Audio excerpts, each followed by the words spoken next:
Hello, നിങ്ങൾക്ക് പ്രത്യേകമായി പരിചയപ്പെടുത്തുന്ന ഒരു കാര്യം, ഒരു വീടിൻ്റെ ആ സ്റ്റെപ്പിൽ നിന്നും 1 ഇഞ്ചെങ്കിലും ഉയർത്തി വേണം ഈ കൃഷ്ണതുളസി നമ്മൾ നടാനായിട്ട്. എങ്കിലേ ഉയർച്ച ഉണ്ടാകുമെന്നാണ് ശാസ്ത്രം പറയുന്നത്. ഞാനിത് അളവെടുത്തിട്ട് ചെയ്തതാണ്.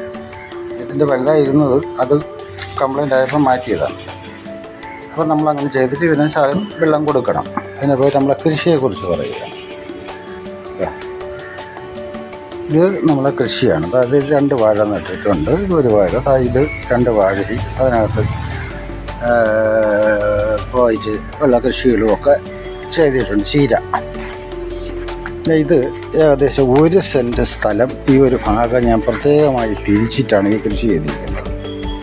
ഇതിനകത്ത് 1 സെൻറ്റ് സ്ഥലത്ത് ഏകദേശം 20 വാഴയോളം ഞാൻ നട്ടത് 10 വാഴയാണെങ്കിലും ഒരെണ്ണത്തിൽ 3, 2, 4 ഇങ്ങനെ വന്നിട്ടുണ്ട്. അപ്പോൾ ഈ 1 സെൻറ്റ് സ്ഥലത്ത് ഇത്രയും ചെയ്തു എന്ന് പറയുന്നത് സ്ഥലപരിമിതി തന്നെയാണ് എന്നെക്കൊണ്ട് അത്ര ഒരു കൃഷിയിലേക്ക് പ്രേരിപ്പിച്ചത്. അപ്പോൾ കൊള്ളാമെന്നുള്ളൊരു സ്ഥലം, നല്ല വളക്കൂറുള്ള മണ്ണായതുകൊണ്ടാണ് ഞാൻ അങ്ങനെ ചെയ്തത്. അപ്പോൾ ഇത് ഇത്രയും ഇത് കാണാനുള്ളതാണ്. ഇത് മനസ്സിലായില്ല. ഒരു കുഴിയിൽ 2 വാഴ. നമ്മുടെ പരിപാലനത്തിന് ഞാൻ നേരത്തെ ഒരു വീഡിയോ പറഞ്ഞല്ലോ, പരിപാലനത്തിന് എളുപ്പത്തിന് വേണ്ടി ചെയ്തിരിക്കുകയാണ്. ഈ പ്രധാനമായിട്ട് പോകുന്നത് നമ്മൾ കുറച്ച് സ്ഥലം വാഴയ്ക്ക് വേണ്ടി വാഴ നട്ടെങ്കിൽ തന്നെയും നമ്മൾ മറ്റ് കൃഷികളിലേക്കൂടെ വ്യാപിപ്പിച്ചിട്ടുണ്ട്. ആ വ്യാപിപ്പിച്ച കൃഷി എന്ന് പറയുന്നത്, ഇതിനകത്ത് ഞാൻ പടവലം കൃഷി ചെയ്തിട്ടുണ്ട്. പടവലമൊക്കെ ഇപ്പം കായ വന്ന് നിൽക്കുന്നതേ ഉള്ളൂ. പടവലവും പാവലും പടവലവും ഒക്കെ കായ വന്ന് തുടങ്ങിയിട്ടുണ്ട്. ഇഷ്ടംപോലെ പൂവൊക്കെ ഉണ്ട്. അപ്പോൾ ഇതിൽ ഇനി പ്രത്യേകിച്ച് പറയാനുള്ളത് വെണ്ട കൃഷി ചെയ്തിട്ടുണ്ട്. നമ്മൾ നാടൻ വെണ്ടയാണ്, ആനക്കൊമ്പൻ വെണ്ടയെന്ന് പറയും. പയർ, ഇതൊക്കെ ഇഷ്ടംപോലെ ഞാൻ പറിച്ചതാണ്. ഇത് ഇഷ്ടംപോലെ ആദായം ഞാൻ എടുത്തതാണ്. ഇത് പഴയ വള്ളി, ഫസ്റ്റ് തുടങ്ങിയ വള്ളിയാണ്. അപ്പോൾ അത് ഏകദേശം ആയിക്കഴിഞ്ഞു. ഇത് പ്രത്യേകമായിട്ട് ഞാൻ ശ്രദ്ധിക്കാൻ പറയുന്നത്, നമ്മൾ പയർ കൃഷി ചെയ്യുമ്പോൾ ഓരോ 20 ദിവസവും കൂടുമ്പം ഓരോരോ കൃഷി നമ്മൾ ചെയ്ത് കൊടുക്കണം. കാരണം ഒരു പയർ നമ്മൾ ഒരു പ്രാവശ്യം ചെയ്ത് കഴിഞ്ഞ് 20 ദിവസം കഴിഞ്ഞ് അടുത്ത പയർ വിത്ത് നമ്മൾ ഇട്ട് ഇത് ഇങ്ങനെ ഇട്ടതാണ്. ഇതിപ്പോൾ 5ാമത് ചെയ്തിരിക്കുന്നതാണ് ഞാൻ നിങ്ങളെ ഫസ്റ്റ് കാണിക്കുന്നത്. ഫസ്റ്റ് ചെയ്തതാണ് കാണിച്ചത്, എന്നിട്ട് 5ാമത് ചെയ്തിരിക്കുന്നതാണ് ഇപ്പോൾ ഈ കാണിച്ചിരിക്കുന്നത്. കണ്ടേ, ഇതാണ്. ഇത് നമ്മൾ പരിപാലിച്ച് കൊടുക്കുമ്പോൾ ഒരു പ്രധാന കാര്യം, നമ്മളെ വീട്ടാവശ്യത്തിനുള്ള പച്ചക്കറി ഒരിക്കലും മുടങ്ങാതെ നമുക്ക് കിട്ടും. ഇത് കിടക്കുകയാണ്. ഇത് പാവൽ, ഈ പാവൽ ആണ് നമ്മളിപ്പോൾ ചെയ്തിരിക്കുന്നത്. പാവൽ, അപ്പോൾ പാവലെല്ലാം ഇത് ആ രീതിയിൽ വന്നിട്ടുണ്ട്. ഇത് ഒരു ദിവസത്തെ പ്രയത്നമൊന്നുമല്ല, ഒരുപാട് ദിവസത്തെ പ്രയത്നമാണ്. ഇത് കൂട്ടത്തിൽ വാഴ നട്ടിട്ടുണ്ട്. ഇവിടെ ഒറ്റ കന്നേ നമ്മൾ നട്ടിട്ടുള്ളൂ. ഇല മുറിച്ച് മാറ്റി. കാരണം എന്ന് പറഞ്ഞാൽ നമ്മൾ ആ കൃഷിക്ക് ദോഷം വരാതിരിക്കാൻ വേണ്ടി ഒരു ഇല മാത്രം പുള്ള വിട്ടിട്ട് ബാക്കിയുള്ളതെല്ലാം കട്ട് ചെയ്ത് മാറ്റിയിരിക്കുകയാണ്. അത് നമുക്ക് ഊണ് കഴിക്കാം.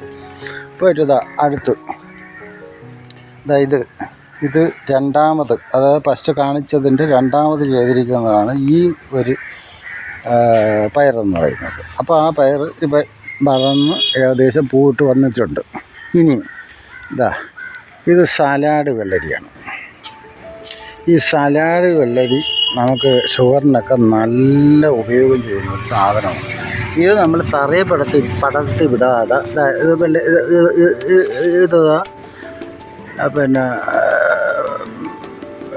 ഇതാണ്. കാരണം എന്ന് പറയുമ്പോഴത്തേക്ക് ഇതിൻ്റെ കൂട്ടത്തിലാണ് നമ്മൾ ചെയ്തിരിക്കുന്നത്. രണ്ടും നമ്മൾ പാവലും ഇതും ഒക്കെ നമ്മൾ ഒരുമിച്ചാണ് ചെയ്തിരിക്കുന്നത്. ഒറ്റ പന്തലാണ്, വലിയ പന്തലാണ്. അപ്പോൾ ഇതിനകത്ത് ഈ സലാഡ് വെള്ളരി നമ്മൾ ഇഷ്ടം പോലെ ഇതിനകത്ത് വന്നിട്ടുണ്ട്. ഇത് പാവലാണ്. ഈ പാവലെല്ലാം വിത്ത് നമുക്ക് ഇങ്ങനെ ഇഷ്ടം പോലെ ഇത് വന്നിട്ടുണ്ട്, കായ വന്നിട്ടുണ്ട്. അപ്പോൾ ഇത് നമ്മളിങ്ങനെ ചെയ്യുക തിരിച്ച്. അപ്പോൾ 2ാമത്തെ പയർ കൃഷിയും ഞാൻ കാണിച്ചു കഴിഞ്ഞു. ഇതിൻ്റെ കൂടെ വെണ്ട ചെയ്തിട്ടുണ്ട്, ആനക്കൊമ്പൻ വെണ്ട. പോയിട്ട് ഇത് ചെയ്തിട്ടുണ്ട്. ഇത് നമ്മൾ 4ാമത് ചെയ്തതാണ്. 3ാമത്തത് കാണിച്ചു തരാം. ഇത് 4ാമത് ചെയ്തിരിക്കുകയാണ് ഈ കൃഷി. ഇത് പയറാണ്. കാരണം ഒന്ന് പോകുമ്പോൾ മറ്റൊന്നിലേക്ക് കയറ്റി വിടാൻ വേണ്ടിയിട്ടുള്ള സംവിധാനങ്ങൾ. ഇത് സലാഡ് വെള്ളരി. ഇഷ്ടംപോലെ കായൊക്കെ ഉണ്ട്. കാരണം കായ കിട്ടാൻ വേണ്ടി നമ്മൾ കുറച്ച് പ്രയത്നിക്കണമെന്നുള്ളതേ ഉള്ളൂ. നമുക്ക് പൈസ കൊടുക്കാതെ കിട്ടണം. ഇത് വെള്ളരിയാണ്. ഈ വെള്ളരി നമ്മളിങ്ങനെ ഇട്ടിട്ടുണ്ട് ഇവിടെ, അപ്പുറത്തും ഉണ്ട്. അപ്പോൾ ഇത് നമ്മൾ ഈ രീതി, ഇത് കള്ളപ്പൂവാണ് കേട്ടോ, ഇത് ഒറിജിനൽ പൂവല്ല, ഇത് കള്ളപ്പൂവാണ്. അത് നമ്മൾ വിചാരിക്കും.